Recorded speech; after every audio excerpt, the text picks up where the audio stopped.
Good day, my name is Maria Kondzielska and this is Penal Daily Culture.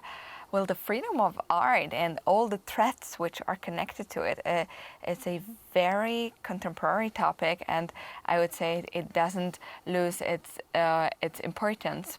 And with us is a special artist, Agnieszka Kolek. You are also a curator. Thank you very much for coming. Thank you.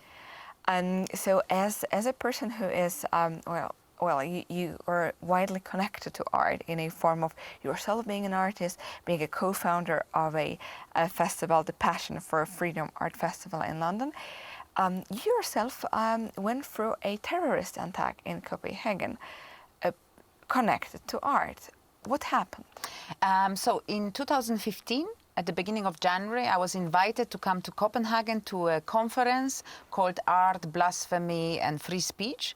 And it was organized by Lars Vilks Committee, so a group of intellectuals, artists, journalists supporting Lars Vilks, upon whom there was a fatwa put that he should be killed for creating an artwork that was mocking the far-left circles in Sweden, where they are very happy to criticize Israel, but they would not mention the elephant in the room, the Islamic terrorism and Islamic fundamentalism and what's happening in Sweden. Just at the beginning of January, there was an attack on Charlie Hebdo, and the organizers of the meeting in Copenhagen, they offered me not to come. They said that if you are afraid, you don't have to come. We will understand and we will accept it.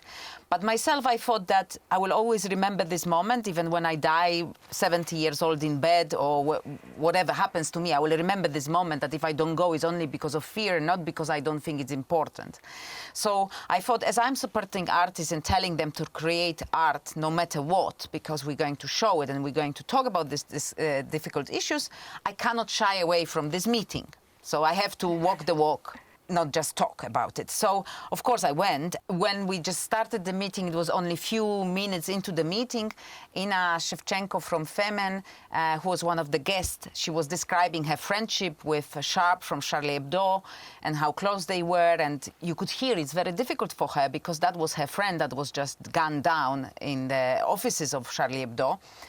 She said it's not only terrible that there is no free speech in Europe and they want to kill us. What is worse is that people say it's terrible what happened, but. And when she said these words, there were the first shots outside, and it was a bit muffled because the building was old brick building with very small windows, and nobody moved because everyone had their own reactions, obviously. I thought it's a provocation, they want us to stop the meeting. But obviously there were more shots and the police was in action, Danish, Swedish. I didn't understand anything because obviously I don't speak Danish or Swedish. But I just thought where to hide, and I was thinking that I have too many things to do in life, so I cannot die now. But at the same time, I was prepared that if the attackers come in, because I thought it would be two of them, like with Charlie Hebdo, I will have to be ready for whatever comes, because this is a situation that obviously there is a slim chance of surviving, because even if there's more time and they're not arrested yet or there is no fight with the police, they would look for people to finish them off. So my idea was that no matter what, I might need to jump out for trying to confuse them and trying to play on time until more police reinforcement will come. Obviously, we had protection. So the police, I'm grateful to them until the end of my life. If not them, if they were not risking their lives to protect us and protect democracy, I wouldn't be here because he had a semi-automatic weapon. When the police managed to fight him off that he escaped, the story didn't finish because later on in the evening he went on to attack a synagogue where he killed the security guard and again escaped. So it took police a day to find where he lives in one of the Muslim ghettos in Copenhagen to arrest him. And when we knew that we are safe for now,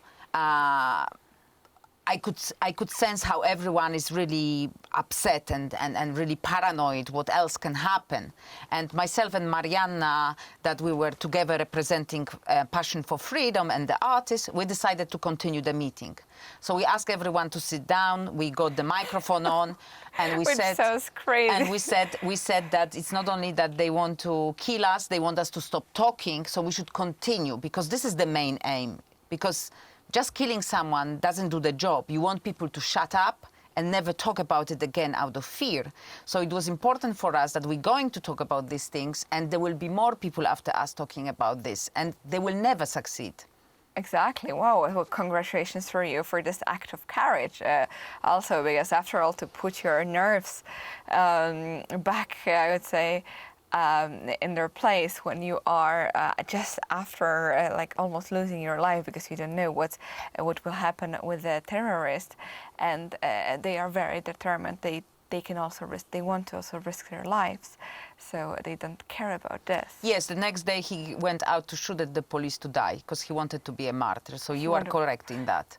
So they're usually very desperate in doing it. Suicide mission. Suicide mission, and well, obviously, you didn't want to take part in this mission. Congratulations on you, but also it shows how there are limits of freedom even in Europe, in democratic countries, and such one as Copenhagen as well.